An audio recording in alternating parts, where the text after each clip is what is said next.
Your entire life unfolds in and as the present moment. That's all there ever is. If your relationship with the present moment is dysfunctional, your entire life is dysfunctional. Positive surrender is an uncompromising yes to the present moment, an uncompromising yes to what is. So you're not arguing with the isness of things. Make the present moment your friend. Then your whole life begins to change. I would love to hear your thoughts on your definition of the law of attraction, but also maybe the 3 habits that you see people doing the most that hurt them from attracting effortlessly using the law of attraction. Well, the main mistake perhaps that people make is, what type of application or what do people need to be aware of and then take action on in order to start working towards inner peace and harmony? right. Yes, good question. Well, a good entry point is the present moment.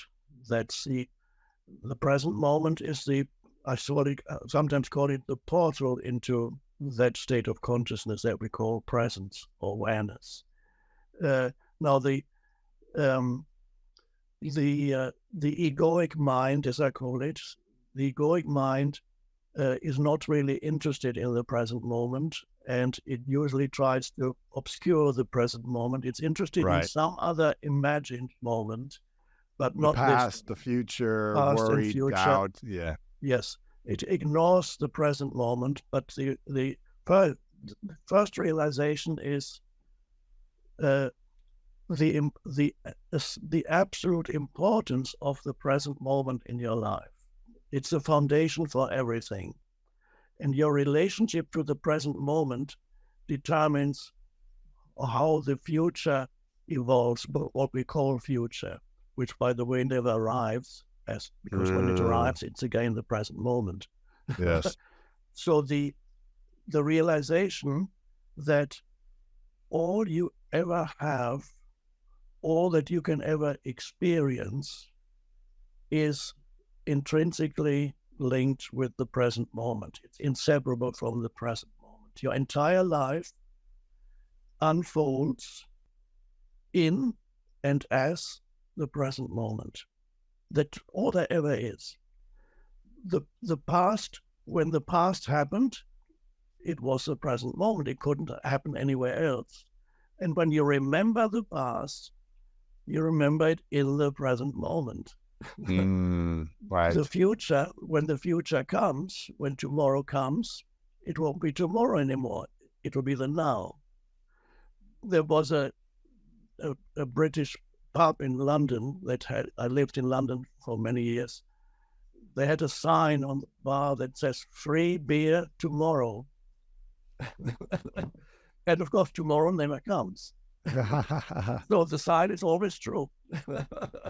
That's so funny. If you go the next day, say, no, tomorrow. Tomorrow. Wow, that's funny. Yeah. So tomorrow actually never comes. Of course, we need to make plans on a practical level. The future is indispensable. We need it future for us to get together here, to talk, to stipulate day and time for connecting. So on a practical level, we cannot do without future. But on a deeper level, on the deeper psychological level, it's important to realize that the future as such does not actually exist, because all you can ever experience or have is the present moment. Yes. So that's the starting point. It begins with the realization of the absolute primary importance of the present moment. This is all you ever have. So you might as well have a good relationship with the present moment, because if your relationship with the present moment is dysfunctional, your entire life is dysfunctional. Right. So how do we, if someone watching or listening is saying, well, my present is really challenging right now. Yes. I've got a lot of debt. I feel I've got some sickness in my body and my health is not there. I'm going through a divorce or breakup. The career is not as good as I want it to be. There's some type of pain in the present. Yeah. How can I actually enjoy the present when I'm in breakdown everywhere? Yeah. Let's leave aside for a moment physical pain. It's another story. But the the psychological pain that's there is, again, associated with certain situations. It's associated with your life situation, which may be problematic on some level, whether it's financial or relationship or work situation or living situation. It's very or health situation. It's very likely that at any given time, your life situation will be problematic on at least one of these levels. Right. And sometimes it's not one, it's two or three or four, becomes really problematical. You lose all your money, you lose your job, your wife leaves you, or you lose your home. These things do sometimes happen. Yes. So you have that. And again, that's usually these life challenges, situational challenges, are usually perceived as being part of the present moment, but they're not really the present moment. They are what I call your life situation. But other than your life situation, you have something that I call your life. Life situation exists in time. Life is now, and never not now. And since your life is now, you have to ask yourself, yes, I have all these problems. I don't know how I'm going to pay the rent, maybe, or my relationship is problem. I'm in the middle of divorce proceedings, all these things that happen to people. Or I've just been let go, my company has collapsed, or whatever, or it might collapse. Maybe it's doing well, but it may not do well next year. All kinds of things that are perceived as problematic, which sometimes are real and sometimes are just imagination. That again, we need to differentiate between when people say they're having big problems. Sometimes they are just in the mind because they think of things that might go wrong. At other times, they are actually real challenges happening around you. Right. But here again, it's to single out the present moment and not to ignore action that you might take or have to take in order to change certain situations. Is there any action that I can take? That's a secondary question. It's important, but it's secondary. Primary question, I often ask people, what problem do you have at this moment? And then they usually start by saying, well, I'm running out of money, or I'm living in this unpleasant this place, whatever. I say, no, running out of money is not this moment, right here and now. What problem do you have here and now, in this moment? And then you look around. Maybe you become aware of that you're breathing, and you look around, and then you reluctantly sometimes people have to admit, well, okay, I'm ready to admit that at just this moment, there isn't actually a problem. The next one there might be, but the next one is again this. Of course, at this moment, you may have a challenge that you immediately need to deal with. If you're going for a walk and you encounter a wild animal coming towards you, you don't say, I don't have any problems at this moment. That's a challenge that you need to deal with, but we wouldn't call it a problem. I mean, I sometimes go for walks in the forest, and occasionally there are bears here. So if you encounter a bear, that is not a problem. It's a challenge, and you deal with it. Either you run away or you don't. Whatever you do, you deal with it. The problem it lives in the mind.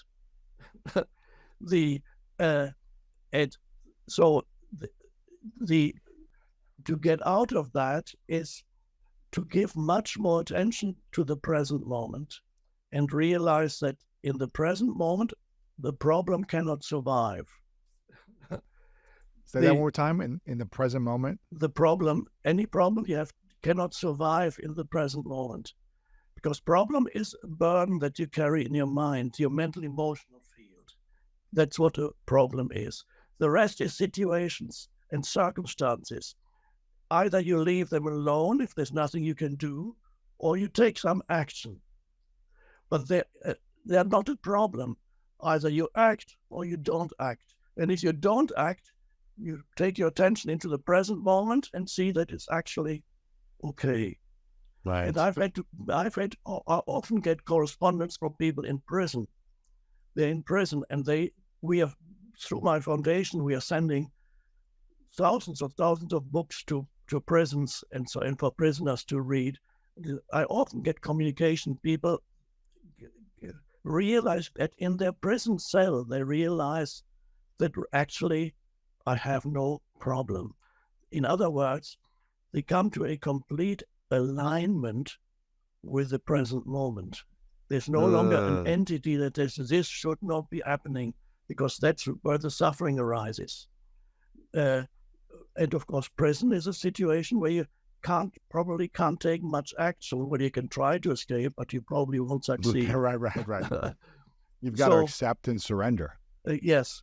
So there's always the action may need to be taken, but if no action is possible, then you come to a place of surrender.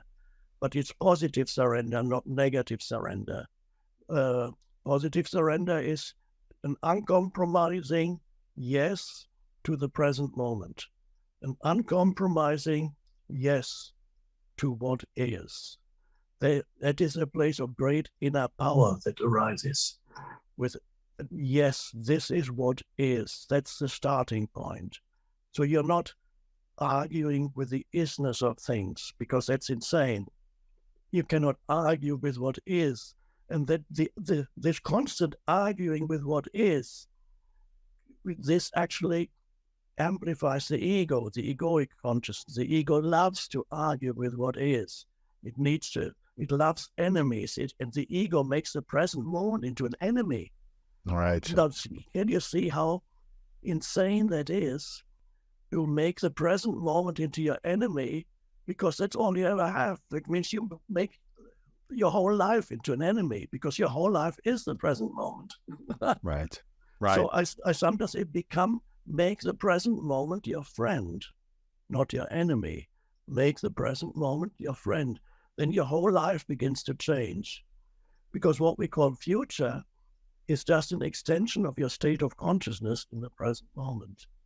So if your state of consciousness is negative, it is very likely that you will experience much more negativity in the so-called future.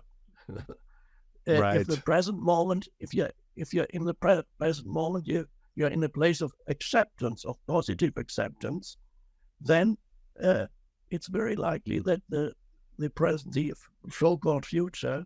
I always say so-called future, because the future as such doesn't exist. It's always, when it comes, it's a now. Yes. So the so-called future reflects your state of consciousness in the present moment. So that's really a very important realization. So that is how the absolute importance of your state of consciousness here and now. What is your state of consciousness now? Rather than thinking that something else is more important than my state of consciousness. So in any situation, you're faced with any situation, what is the state of consciousness with which you face the situation? Are you in a state of resistance or negativity towards the situation? Because when in any endeavor that you undertake, inevitably obstacles will arise in anything. Yes. You want to create something new. Obstacles come in many forms, sometimes in the form of human beings who don't like you to do what you're doing, or it can come in the form of other structures that are in society, the rigid structures. So, and you get all kinds of bureaucratic obstacles or whatever the obstacles are. So how do you face an obstacle? What is your state of consciousness when an obstacle arises? Do you immediately become angry? Do you become despondent? Or do you start complaining in your mind about people and talking about others, how awful this situation is, and complaining? Or are you able to just immediately say, this is what is? So you face the obstacle, not in a state of resistance, come from a state of power.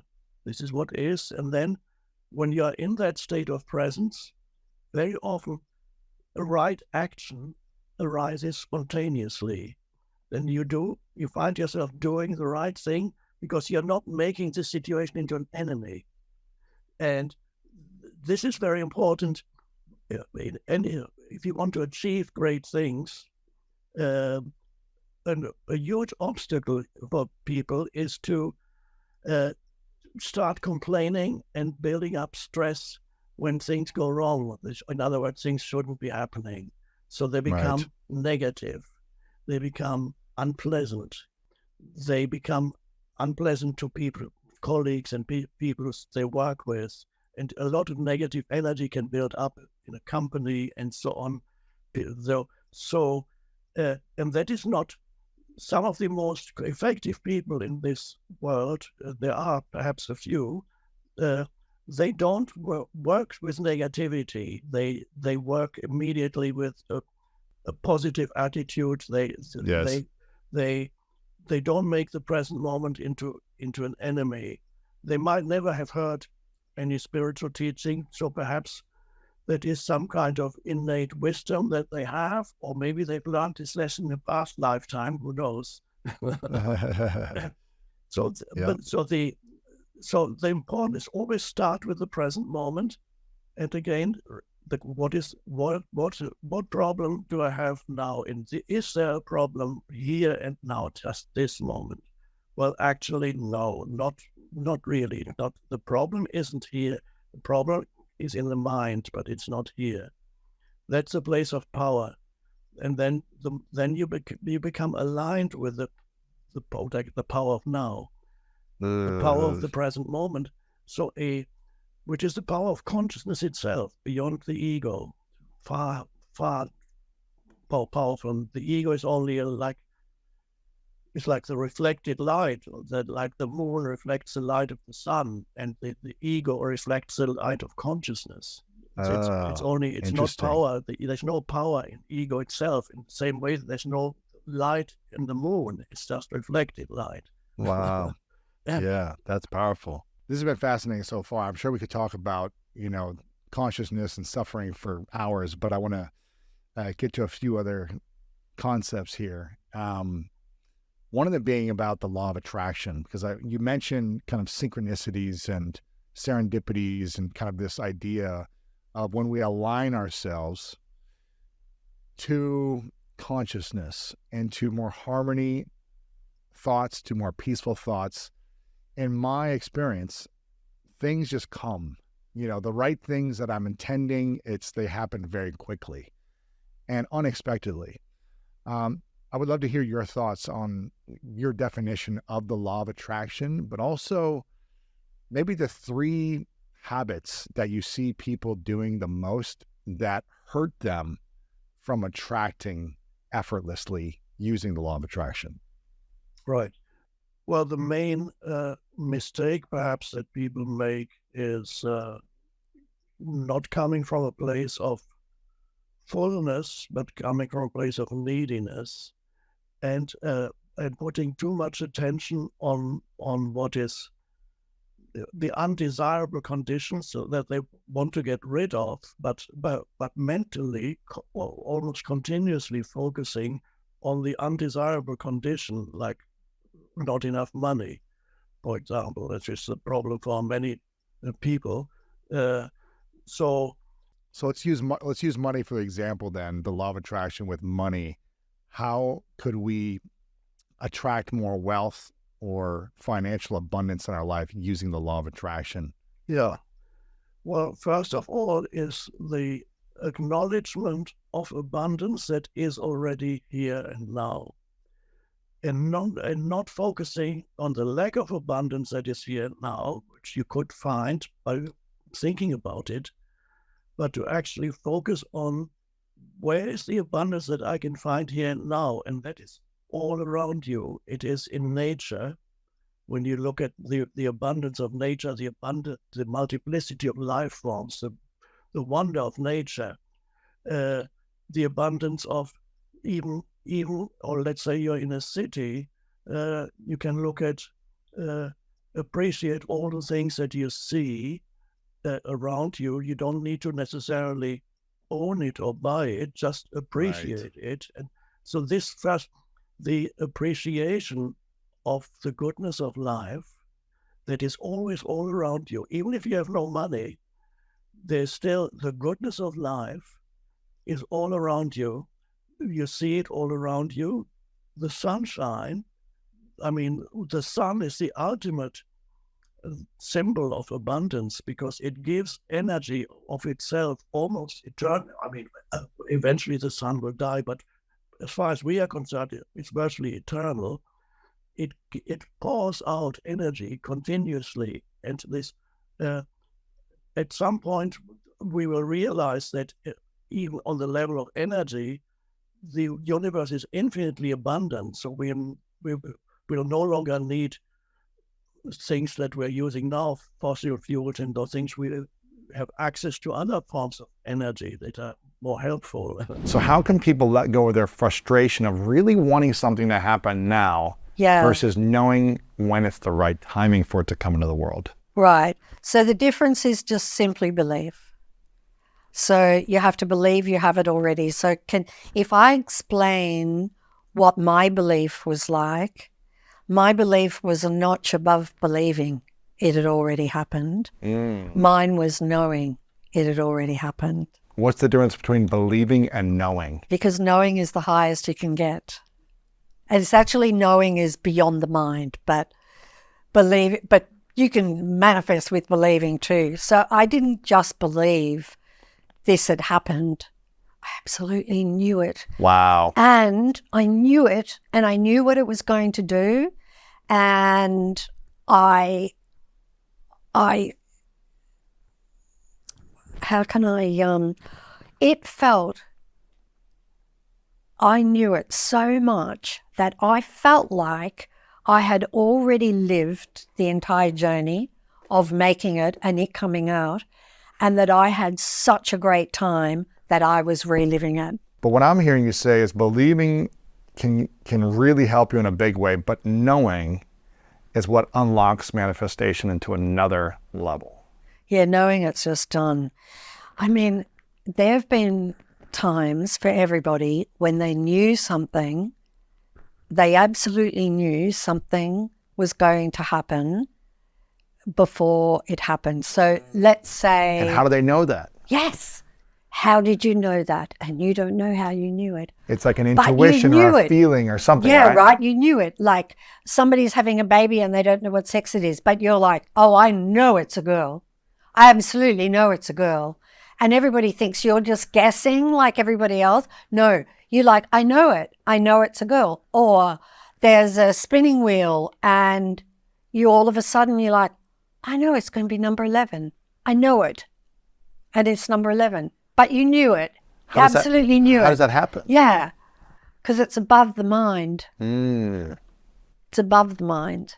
So you definitely know it. So that's crazy.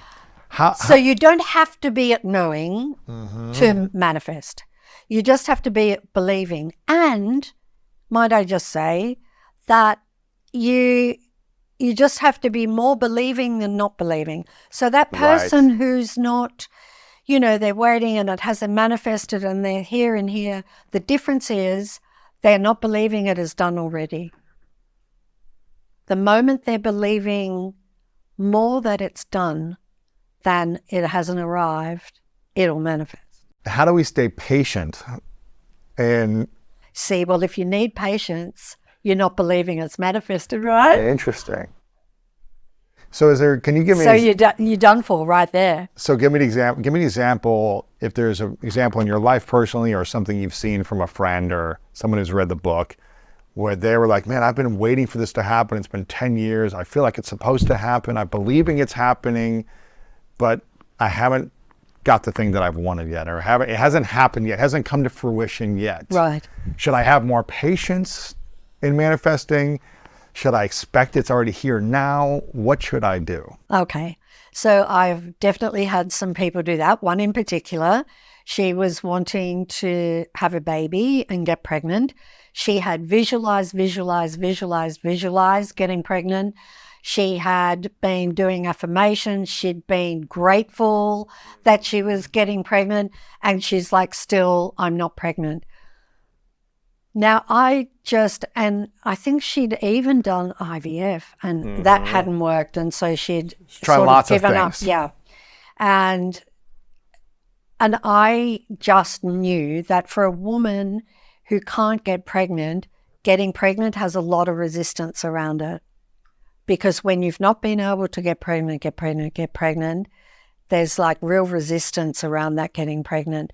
And so much so that the resistance was outweighing her resistance that I'm not pregnant yet was outweighing her visualization and all the other things. So I said to her, I don't want you to visualize that. I want you to visualize holding the baby, because that's the outcome, right? Mm-hmm. That's the end result. You don't want to be pregnant for the rest of your life, right? You want to be holding the baby. So I said to her, I want you to visualize holding the baby. I want you to hear the baby. I want you to feel it in your arms. Wow. Pregnant in a month. Wow.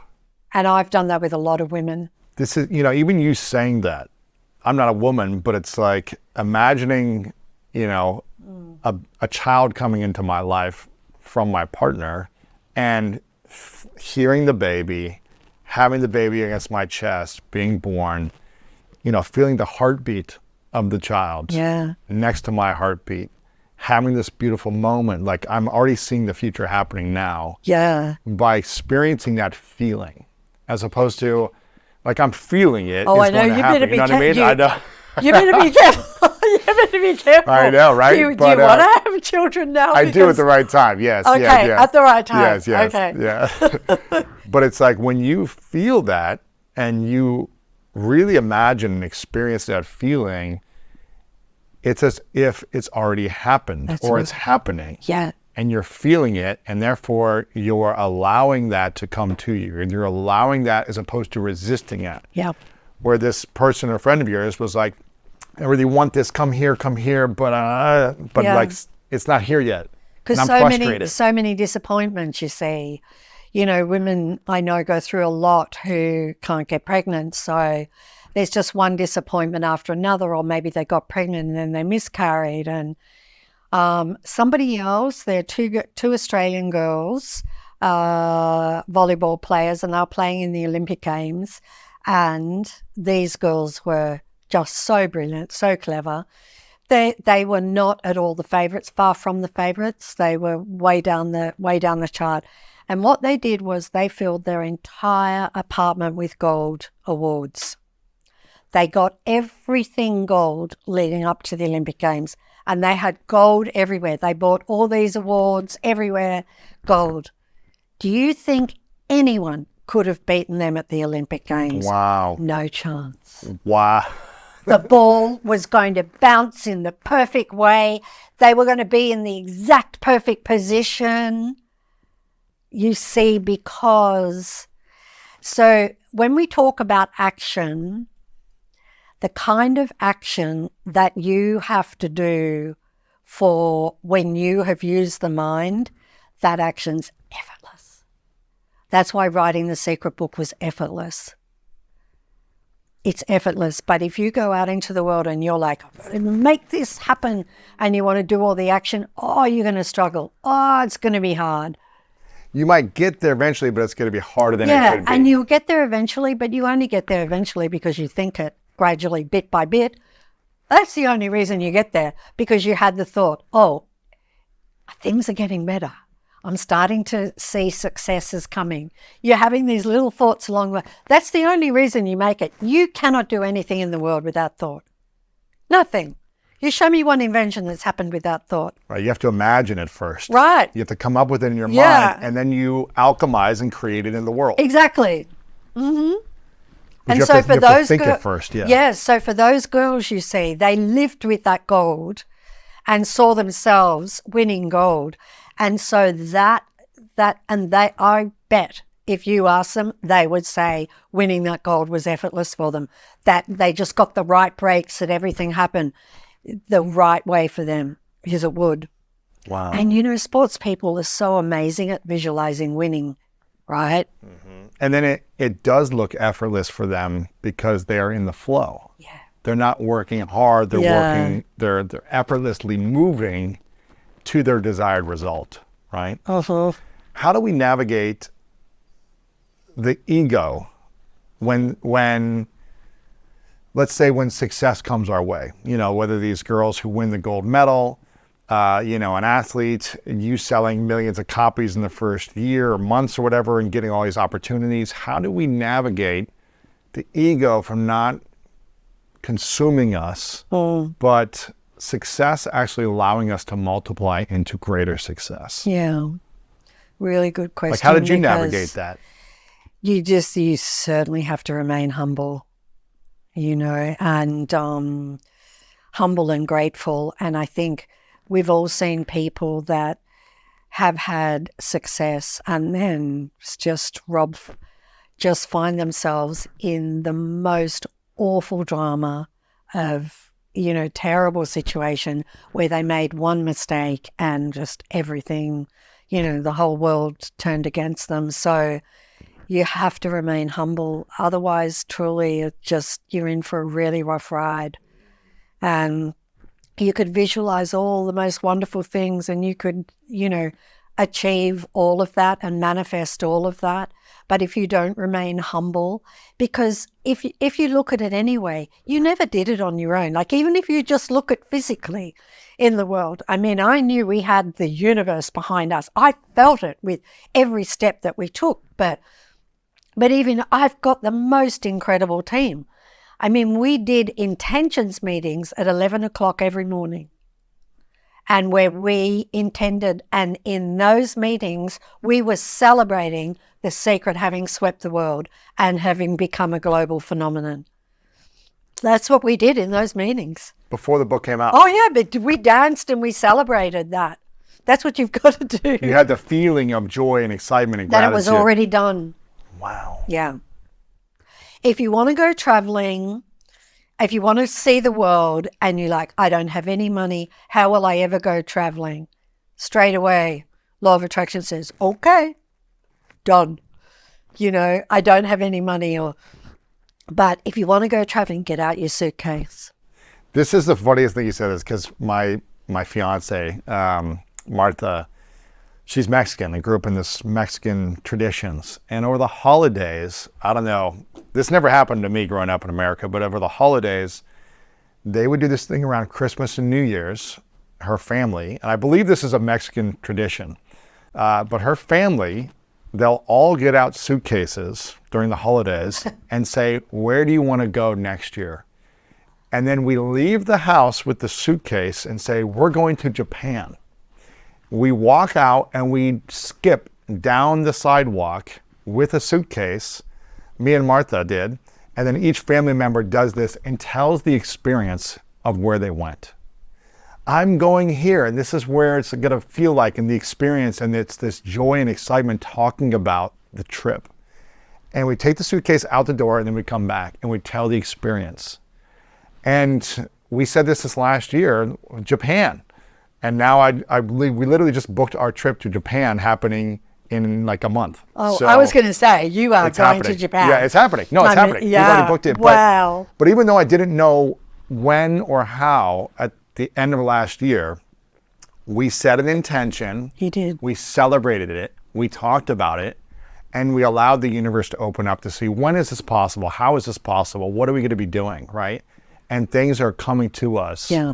In a way that's going to create a beautiful, magical experience. Oh, so fantastic. But we took our luggage out. Great and so I don't know if this is like a Mexican tradition. This is but amazing. It's just, so literally what you said, Yeah. they do every year. And it's really cool because it sets that intention. Yes, acting as if is what it is. It's acting as if you already have it.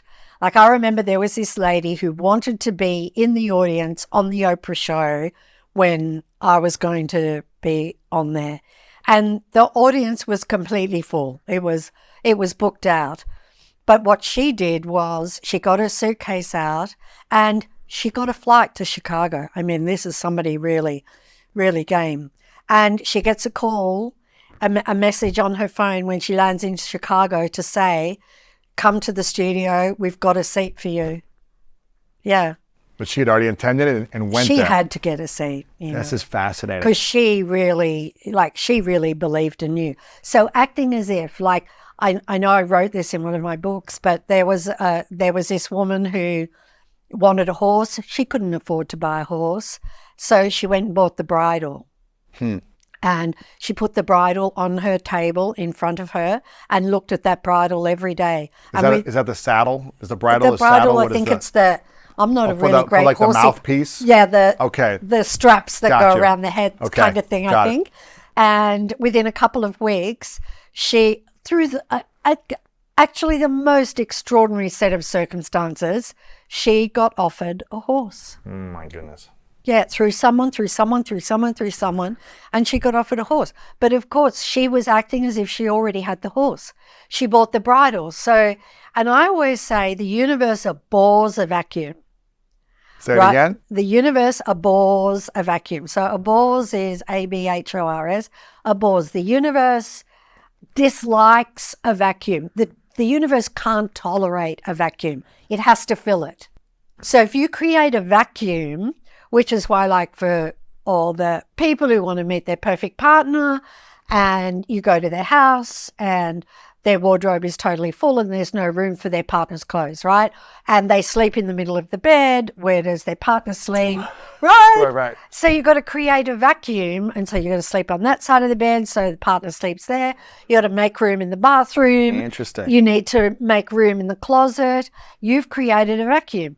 Then the person can come into your life. This is so funny you say this as well, because Martha, my fiance, when she was single before we started dating, she bought herself a home, and she was going to buy a queen size bed.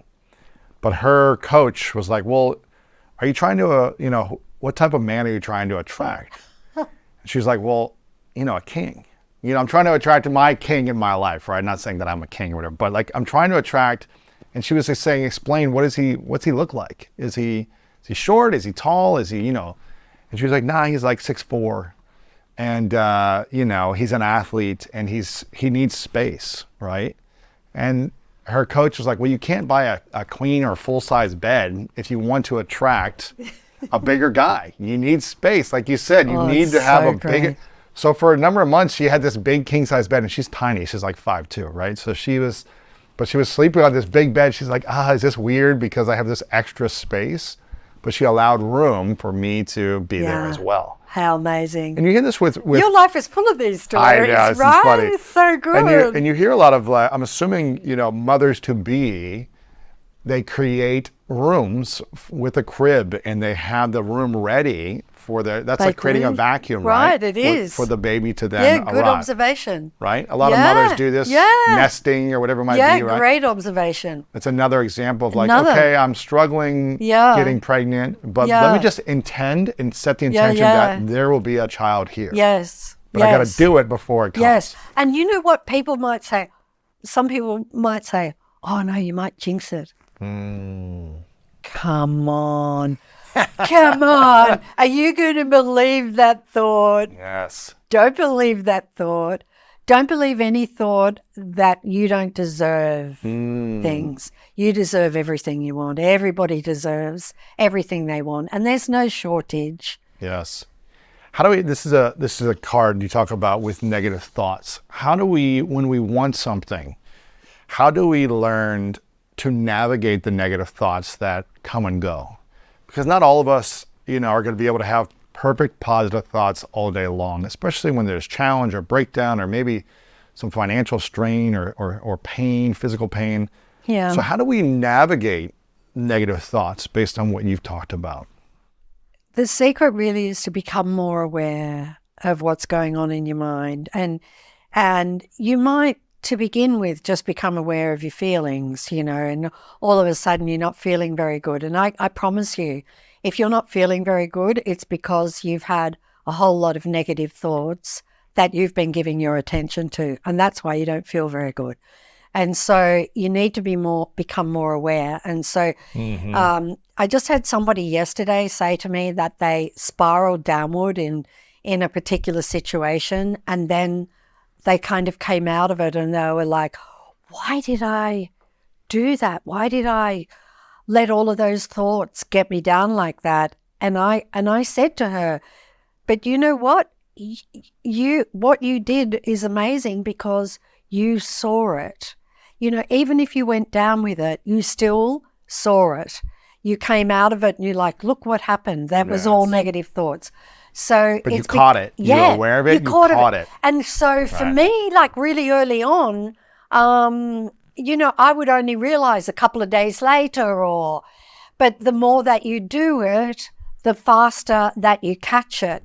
And a negative thought feels so alien now, or negative thoughts feel so alien that they're foreign to you now. Yeah. Well, most people, it's negative thoughts are so familiar because that's all they know is negative thinking. I know. You get in a trap or in a cycle of thinking. You wake up negative, you wake up frustrated, resentful, and you follow through and you go to sleep frustrated and negative thinking. And it is a familiar feeling. I've been there in the past. It just becomes a familiarity of just everything is against me. The world is against me. This person is trying to take advantage of me. Negative, negative, negative. Yeah. And it can feel like you're in a trap or you're stuck. It can feel extremely hard to get out of it. But the more we practice, what I'm hearing you say, the more we practice catching it and being aware of it. Yeah. And practicing replacing it with a different type of positive, empowering thought. That's right. Then the more familiar that will start to feel as well. That's right. It's just a pattern that is, the mind's just a program. Yes. It's just a program. So it's programmed right now based on what each of us have been putting into it. Those that you've really taught and trained, and you coach some of the greatest leaders in the world, business, sports, all these different things. What are the habits that make them irresistible and able to manifest and create more in their life? Obviously, the quality and the intention of service and helping others and giving is a big intention that they have that brings them joy. But what would you say are those qualities that just make them so that people want to follow them, that people want to give them opportunities, that people things fall in their lap? What makes them so irresistible? I think having a joy about life and about people. I was having a conversation one time with a very successful person, very funny person, a comedian. And he said, it's hard to be funny if you don't have fun. He says, funny comes out of fun. And that made perfect sense to me. And when he said that, I hadn't thought about it until he told me, but I thought that's exactly right. If you have fun in life and you have joy in life, then you begin to be irresistible. Are you a lifter or are you a leaner? It's Ella Mae Wilcox wrote that poem. What was it said? I haven't said this for a long time. I say, there are two kinds of people on earth today, just two kinds of people. No more I say, not the good and the bad, for it's well understood. The good are half bad, the bad are half good. No, there's two kinds of people in life. It's the people who lift and the people who lean. And honestly, if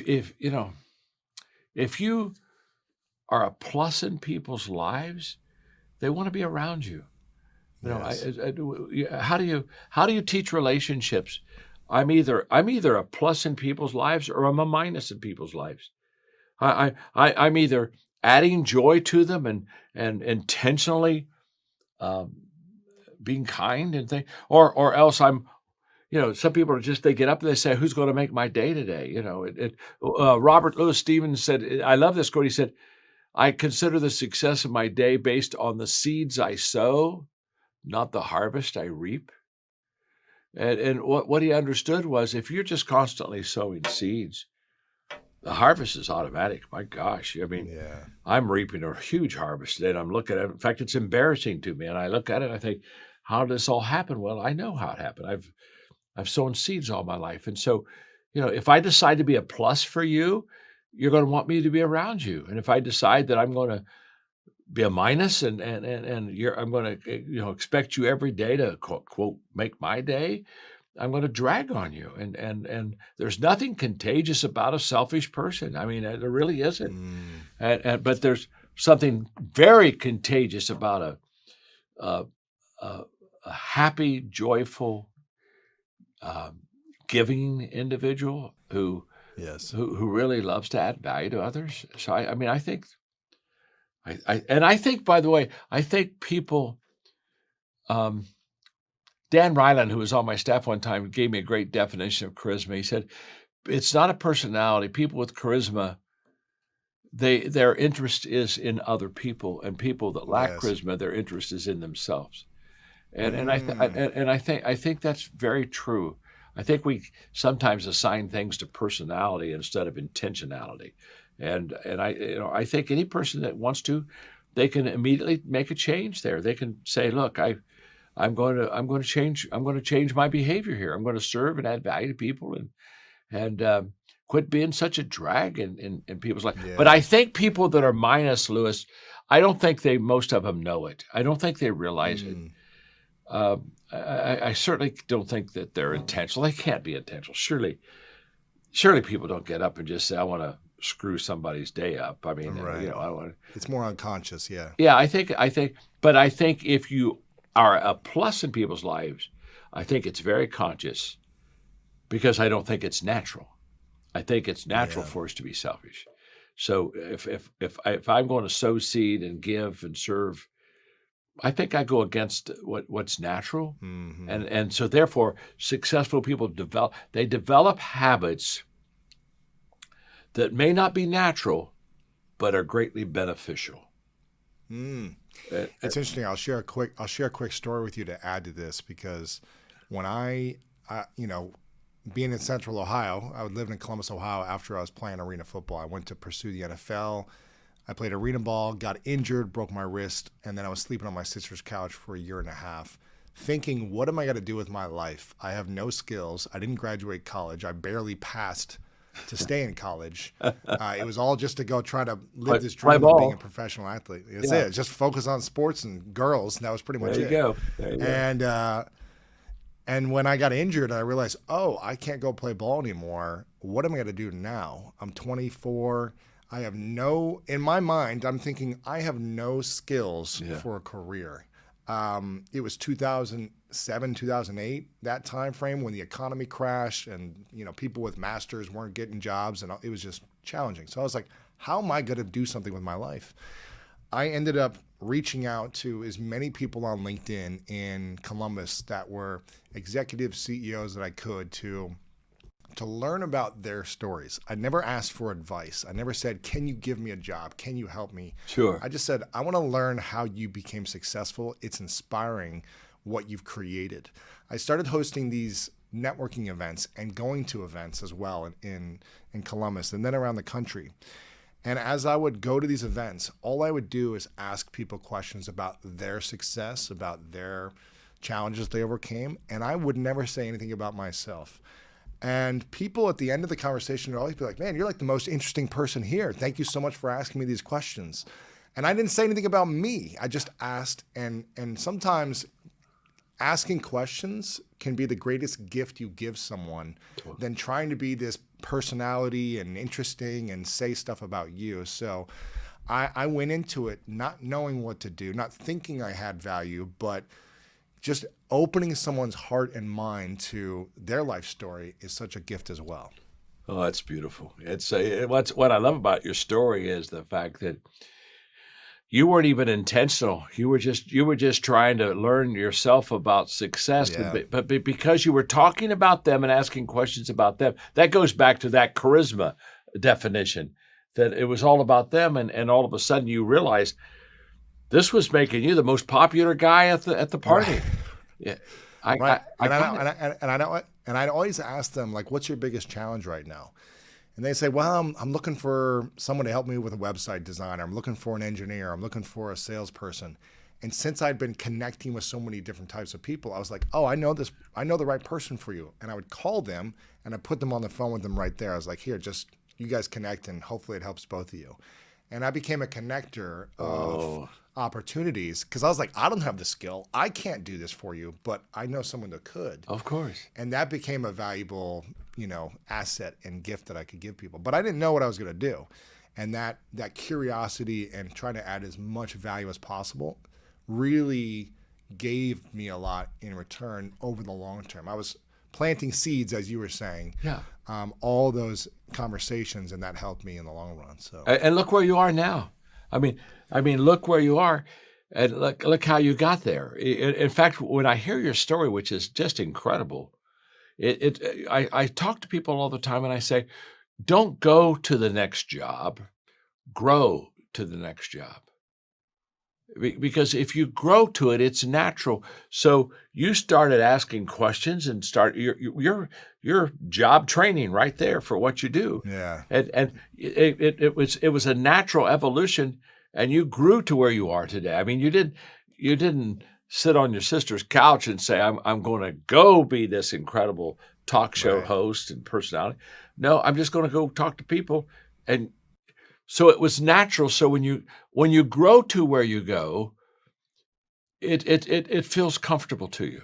Yeah. When you go somewhere, it's very uncomfortable. You think, okay, now what do I need to know for this job and the whole process? But you're a beautiful example, Louis, of growing. I appreciate it. Thank you. Growing. I'm constantly growing. And I was telling you before we started, this is 10 years of this show for me. And I feel blessed and grateful every day I get to sit down with someone like you who's got experience and wisdom that I can learn from and share this with others. And again, you're really you've got a wealth of information, more than just leadership, obviously, and communication. 50 plus years in marriage, you're probably like the foremost expert on marriage also in the world right now, since no one stays married that long. But I did want to ask you a few questions about leadership before I went into communication. Sure. Because you've got an amazing new book out about communication, which we'll talk about here in a second. But you've been in the leadership game for a long time. And I'm curious, what are the 2 or 3 leadership qualities that were the same 50 years ago as you were kind of entering into this world and learning about this, content and style of influence? And so what are the things that are the same from 50 years ago? And then what is something maybe that is evolved in leadership and communication over the last decade that you see as a great asset to bring to the table and learn and develop and grow into as a leader? That's a great question, Louis. What got me into the leadership game was when I was in my 20s. I came to the conclusion, and this is what I'm known for, everything rises and falls on leadership. I became totally convinced of this. I studied successful people like you, and one day I can remember saying, the key to success is being able to lead well. And when I wrote the 21 Laws of Leadership, the first law is the law of the lid. How well you lead determines how well you succeed. So everything rises and falls on leadership. When I became convinced that was true, I also became convinced that was something worthy of my time, that I could give my life to that, because if it's true that everything rises and falls on leadership, if I can teach people how to lead, what an added value it's going to be to them. So that I knew 50 years ago. I'm 76 now. What's beautiful about that is today, I believe it more than I believed at 26. It's been proven thousands of times that everything rises and falls on leadership. So I've given my life to something that really works and that is a true principle. So, and by the way, on rising, when leadership is good, there are 2 things that causes it to rise.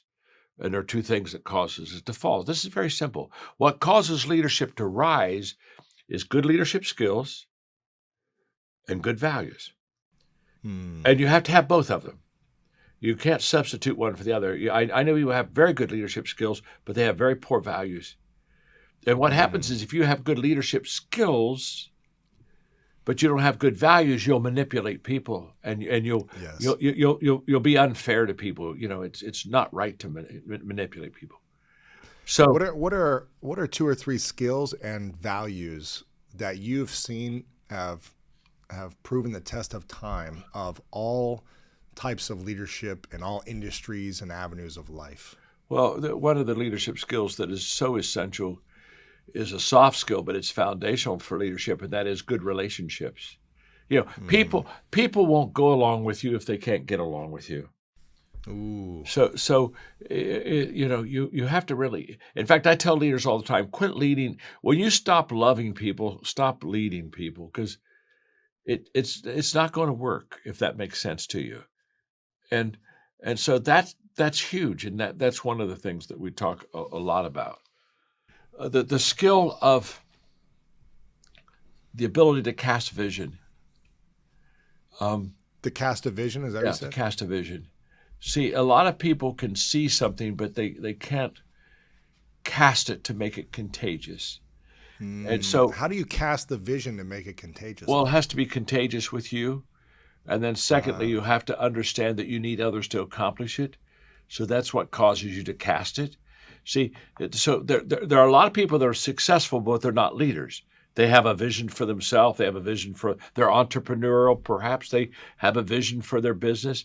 And so they do very well for themselves, but they don't lead others to it. But, when the vision is bigger than you, you have no choice. You got to relate well to people. Then you have to make your vision contagious to people to get them to join you, because, one is too small of a number to achieve greatness. And so you have to have the ability to develop and create teams. That's a huge leadership skill. I don't care what you do, whatever business you're in. I'm interested in learning skill sets that are evergreen to 100% of industries. What are those is that? skill sets? Let's talk about that. So one is leadership, okay? In every environment,